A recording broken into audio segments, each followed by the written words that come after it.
주님의 부활을 축하합니다. 네. 또 한 번 더 이렇게 인사해 볼게요. 좀 더 느끼하게 여러분 인사해 보겠습니다. 당신의 얼굴에서 봄이 느껴집니다. 네. 네. 어이가 없이 웃는 분들이 계십니다. 네. 여러분 감사합니다. 이렇게 주일에 나오셨는데 저는 부활 주일은요. 뭔가 새로운 걸 결단하고 시작하기에 참 좋은 때라고 생각합니다. 매년 연초에 여러분들 결심한 것들이 하나 둘 잊혀져 갈 때쯤 부활절이 찾아오거든요. 2분기가 시작되고 봄이 오고 꽃이 피는 이 기간에 저는 여러분의 삶에도 뭔가 깨어나는 일이 벌어지기를 기도하고요. 또 새로운 마음가짐으로 오늘 저 예배당 문을 나가게 되시길 간절히 소망합니다. 이 기독교에는요 여러 절기와 축일들이 있습니다. 근데 이런 모든 교회력은 두 가지 주기로 돌아갑니다. 여러분 이거 아시는지요? 먼저 주일을 중심으로 한 주간의 주기가 있습니다. 주간 주기라고 하고요. 위클리 사이클이라고 합니다. 이건 일주일의 시작을 주일로 해서 매주 돌아가는 겁니다. 초대교인들은 그들은 주일이 한 주간의 가장 중요한 날이요 주님의 부활을 축하하는 날이었습니다. 그들에게 주일은 매주 맞이하는 작은 부활절이었습니다. 그러니까 우리가 주일에 이렇게 나와서 함께 예배드리는 것은 참 귀하고 중요한 일인 겁니다. 다음으로 또 다른 주기가 있는데 바로 부활절을 중심으로 한 연주기가 있습니다. 애뉴얼 사이클이라고 하죠. 시간이 흐르면서 초기 교회 그리스도인들은 매 주일 부활하신 예수 그리스도를 기억했고 점차 1년도 주님의 부활을 기념하는 한 단위로 생각하기 시작했습니다. 즉 초대교회 교인들은 부활을 기억하는 주일이 한 주간의 중심이었던 것처럼 1년의 중심을 부활절에 두었다는 겁니다. 그러니까 오늘 우리가 맞이하는 이 부활절 주일은 바로 이 주간 주기와 이 연 주기가 겹치는 어떻게 보면 기독교의 가장 핵심적인 날이라고 여러분 보시면 됩니다. 근데 문제가 뭐냐 하면 이게 매년 돌아오다 보니까 식상해질 수 있다는 거예요. 매년 돌아오니까, 매년 똑같으니까 늘 그렇고 그런 주제 아니냐. 이제는 식상하다. 생각해보면 부활절은 정말 소중한 걸 기억하기 위해 만들어진 참으로 귀한 날인데 오히려 이 절기가 잊히기 쉽고 식상해지기 쉬운 날이 돼버렸다는 거죠. 저 역시 이 기독교 절기라는 게 하도 반복이 되니까 가끔 회의가 느껴져요. 반복이 식상으로, 식상에서 회의로 이어지는 거죠. 이게 뭐지? 하지만 여러분, 저는 오늘 여러분과 제 자신에게 도전하고 싶습니다. 나에게 귀한 것일수록, 내 신앙에 중요한 것일수록, 그리고 그 의미가 소중한 것일수록 더욱 특별하게 지키는 여러분과 제가 돼보면 어떨까? 예를 들면 오늘 부활절이잖아요. 부활주일이잖아요. 그럼 단순히 계란 받고 주님 부활하셨네. 오케이. 부활 축하, 부축 뭐 이렇게 하고 끝내는 게 아니라 조금 특별하게 만들어 보는 거예요, 여러분.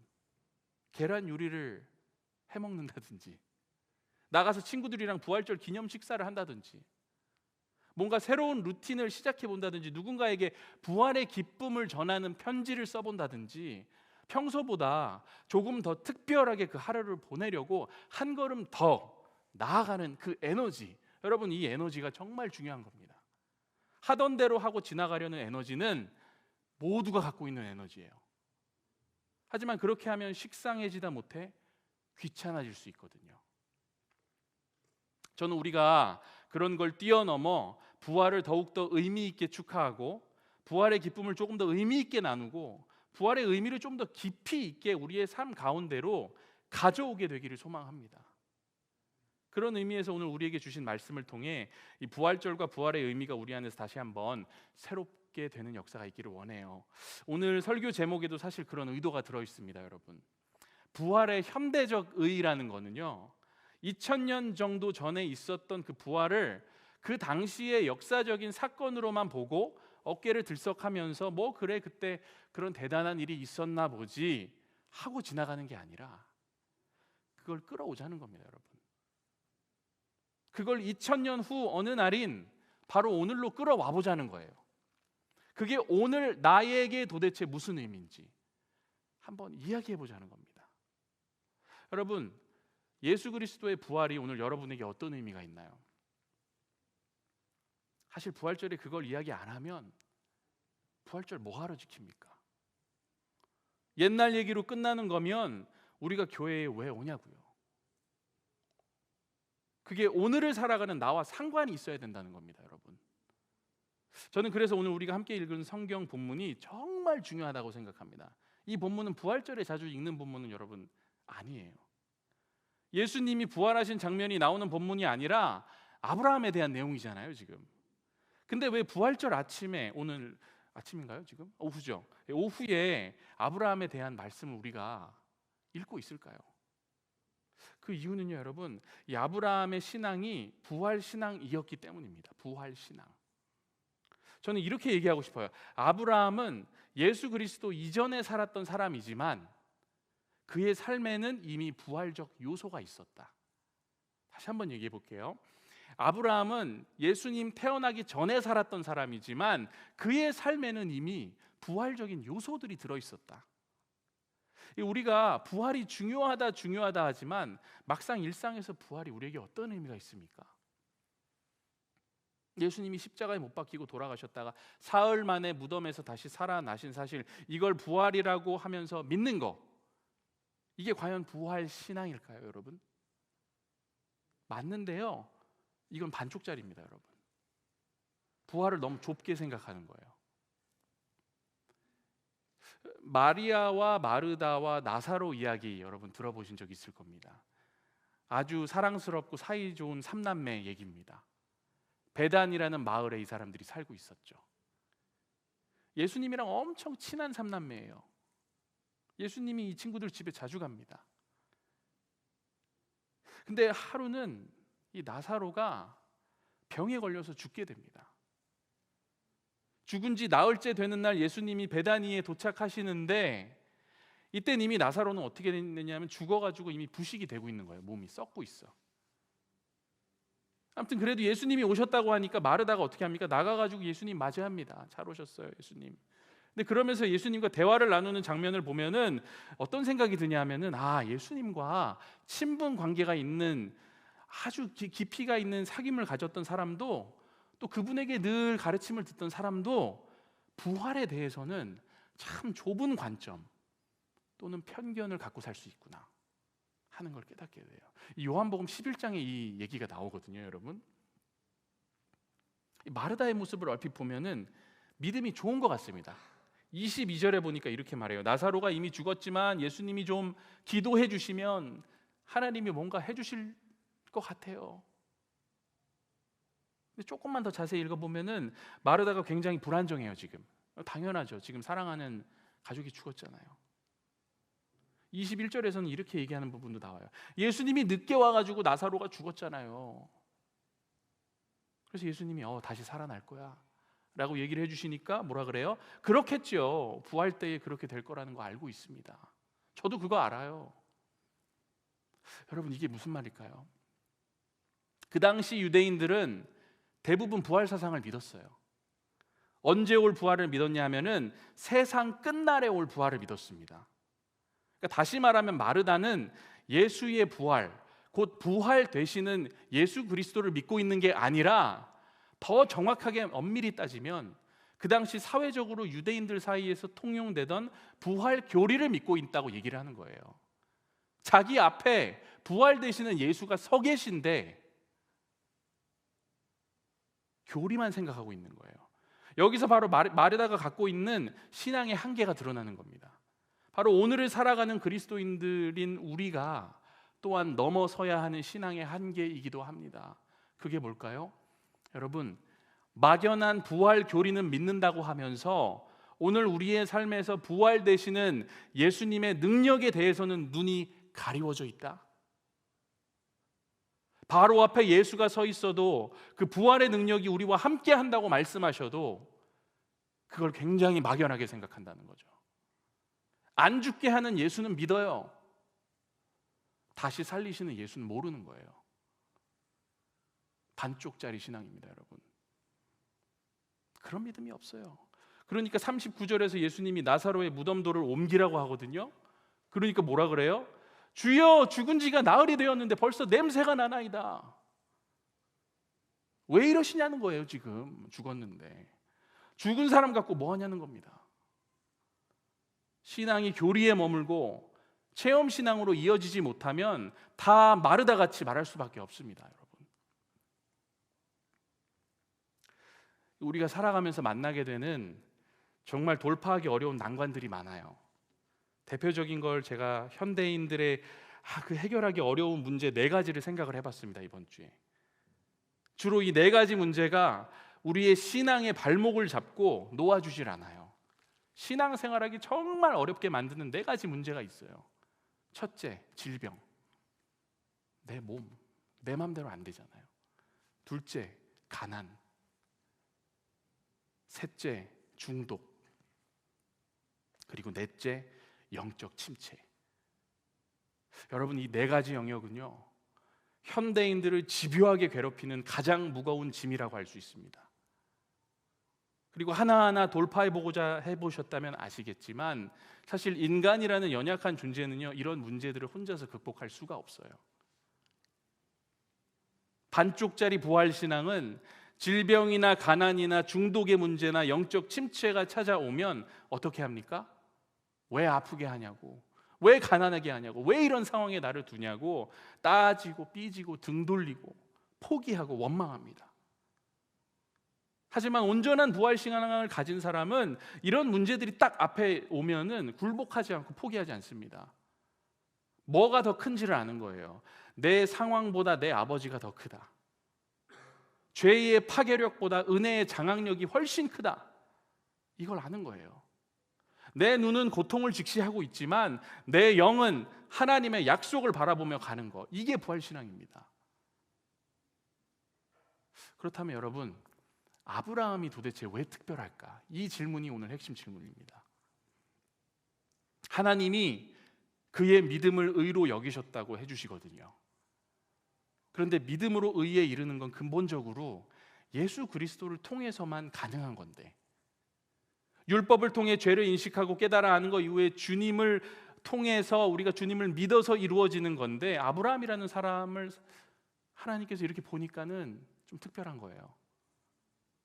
이 녀석 봐라 이러면서 믿음으로 말미암아 사는 모습이 있는 거예요, 이 사람이.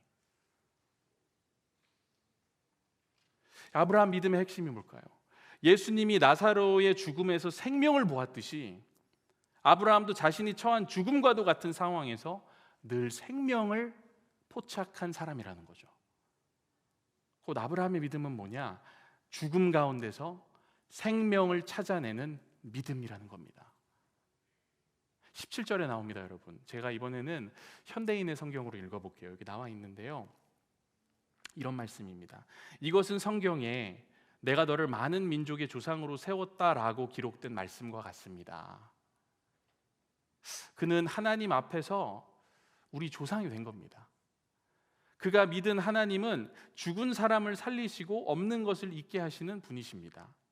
여러분, 제가 지금 17절을 읽었는데 그가 믿은 하나님은 어떤 분이시라고 나와 있습니까? 죽은 사람을 살리시고 없는 것을 있게 하시는 분이라고 나와 있어요. 이 아브라함을 보면 정말 놀라운 게 예수를 아는 사람도 이 신앙이 없거든요. 근데 아브라함은 예수를 모르는 사람인데 부활신앙을 갖고 있어요. 하나님은 죽은 자를 살리신대. 없는 걸 있는 걸로 부르신대요. 또 18절 19절에 여러분 이렇게 나옵니다. 아브라함은 도저히 불가능한 것을 바라고 믿었으므로 내 후손도 저 별들처럼 많을 것이다 라고 하신 약속대로 그는 많은 민족의 조상이 되었습니다. 아브라함은 자기 나이가 100세가 다 되어 몸은 죽은 것과 다름이 없었고 그의 아내 사라도 나이가 많아 도저히 출산할 수 없는 것을 알고도 믿음이 약해지지 않았습니다. 몸이 어떻다고요, 여러분? 몸이 죽은 사람 같다고요. 근데 이 죽은 것 같은 몸에서 뭘 보는 거예요? 하나님이 약속하신 이삭을 보는 거예요. 어떻게 그래요? 그러니까 아브라함에게는요, 이삭이 부활의 상징이에요. 근데 여기서 끝이 아닙니다. 히브리서 11장 17절로 가보면 이런 말씀도 나와요. 제가 계속해서 같은 버전으로 읽어볼게요. 아브라함은 시험을 받았을 때 믿음으로 이삭을 바쳤습니다. 그는 많은 후손을 보게 될 것이라는 하나님의 약속을 받은 사람인데도 하나밖에 없는 외아들을 바친 것입니다. 여러분, 이게 이해가 되십니까? 죽은 것 같은 자기 몸과 죽은 것 같은 사라의 태에서 이삭이라는 귀한 생명이 나올 거라는 그걸 믿은 것도 어떻게 보면 이해하기 어려운데, 바로 그 이삭이라는 귀한 존재를 하나님이 제물로 바치라니까 이게 뭐예요? 죽이라는 거예요. 그걸 또 믿음으로 바쳐. 어떻게 그럴 수가 있냐고요, 사람이. 죽음에서 건진 아들인데 어떻게 다시 죽음으로 내몰아요? 근데 이게 어떻게 가능했는지 그 다다음 구절에 나옵니다. 아브라함은 하나님께서 죽은 사람들까지도 다시 살리실 수 있다고 믿었습니다. 말하자면 아브라함은 죽은 사람들 가운데에서 이삭을 다시 받은 셈입니다. 여러분, 바로 이게 거듭 반복되는 아브라함의 부활신앙이자 하나님께서 그를 우리 믿음의 선조로 세운 증거입니다. 믿음이 가능하게 한 일이에요. 믿음이 있으니까 죽음에서 생명을 찾아내는 거예요. 이 사람은 자꾸만. 이 막연한 답 없는 무자비한 바보 같은 믿음이라고요? 여러분, 절대 아닙니다. 이 믿음은 가장 절망적인 상황에서도 가장 하나님의 마음을 잘 헤아린 결과라고 할 수 있죠. 죽음의 상황에서 생명을 찾아내는 자, 실패에서 성공의 싹을 바라보는 자, 절망의 상황에서 소망을 갖고 나아가는 자, 아무것도 없는 가운데서 모든 걸 주관하시는 하나님의 손을 보는 사람. 네, 여러분, 이런 부활신앙은 아브라함 것만이 아니에요. 오늘 본문으로 다시 돌아와서 23절에 이렇게 나옵니다. 그에게 의로 여겨졌다 기록된 것은 아브라함만을 위한 것이 아니다. 그럼 또 누구를 위한 것입니까? 24절. 의로 여기심을 받을 우리도 위함이니 곧 예수 우리를 죽은 자 가운데서 살리신 이를 믿는 자니라. 바로 예수를 죽은 자 가운데서 살리신 하나님 아버지를 믿는 자들, 아브라함에게 약속하시고 그의 믿음을 의로 여기신 하나님과 예수님을 죽은 자 가운데서 살리신 하나님이 동일하시고 오늘 그 하나님을 붙들고 예수의 부활을 믿는 자들, 그래서 부활의 능력으로 살아가길 원한다고 간절히 주님을 붙드는 자들의 것이라는 거죠.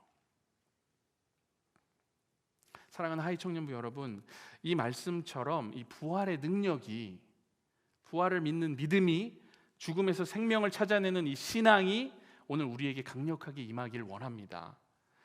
끝으로 오늘 본문 25절은 비록 아브라함이 믿음의 선조라고는 하지만 그가 갖지 못했던 거, 우리만 누릴 수 있는 선물이자 특권이 있는데 그게 뭔지를 알려줘요. 이거는 한번 같이 읽어보면 좋을 것 같은데, 로마서 4장 25절의 말씀을 현대인의 성경으로 짧으니까 같이 한번 읽어보겠습니다. 시작. 예수님은 우리 죄 때문에 죽임을 당하셨고 우리가 의롭다는 인정을 받게 하시려고 다시 살아나셨습니다. 이게 무슨 말일까요, 여러분? 우리를 위해 하나님의 아들이 이 땅 가운데 찾아오셔서 우리의 가장 큰 짐인 죄의 문제를 해결해 주시고 그로부터 비롯되는 모든 세상의 짐, 곧 질병과 가난과 우리 아까 이거 얘기했죠, 중독과 영적 침체를 이겨낼 능력을 주셨다는 사실이에요. 그러니까 아브라함의 부활신앙은 믿는 자들의 표본이지만 오직 예수의 부활로 완성이 되고, 오늘도 우리가 예수 앞에 우리의 범죄한 모습, 그걸 가지고 정직하게 우리가 나아갈 때 이 머리로만 알던 부활이 삶에서 체험되는 부활로, 반쪽짜리 부활이 이 신앙, 우리의 신앙을 온전케 하는 부활 신앙으로 거듭나게 된다는 약속의 말씀으로 오늘 마무리된다는 거죠, 본문이. 여러분, 이런 은혜가 오늘 부활을 기뻐하는 연동교회 청년부 모든 분 가운데 있기를 간절히 소망합니다.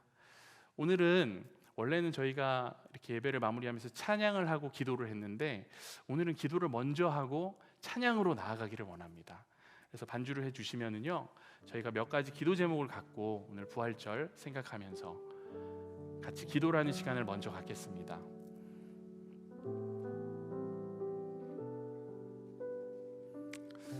이런 마음이 들었어요. 오늘 찬양하고 또 말씀을 전할 때 하나님 우리 연동교회 이 땅을 축복해 주시길 원합니다. 우리 청년 부원들이 밟고 있는 이 땅을 축복해 주시길 원합니다. 이런 마음이 들었어요. 그래서 여러분들 같이 그런 마음으로 같이 기도하기를 원하는데, 오늘 말씀을 생각하면서 같이 기도하기를 원하는데, 주님 이곳에 이 땅에 우리 각자의 삶에 성령께서 주시는 생명의 에너지가 넘치길 원합니다. 이렇게 기도해 주시고요. 또 내 삶에 죽음의 요소들이 늘어나는 게 아니라 주님 부활의 요소들이 꼽히길 원합니다. 또 안 죽게 하는 예수만 붙들고 사는 게 아니라 다시 살리시는 예수를 아는 사람이 되길 원합니다. 죽음의 상황에서도 생명을 포착하는 사람이 되길 원합니다. 내가 실패의 길을 걷고 있어도 그 안에서 성공의 요소를 찾아내는 사람이 되길 원합니다. 내가 지금 철저히 절망 가운데 거하고 있을지라도 소망의 새싹을 붙들고 나아가는 사람이 되길 원합니다. 또 비록 지금 내 손에 아무것도 없을지라도 그 가운데서 모든 걸 주관하시는 하나님의 손을 보는 자가 되길 원합니다. 우리 이런 마음으로 함께 마음을 열고 기도하는 자리로 나아가도록 하겠습니다. 함께 기도하겠습니다.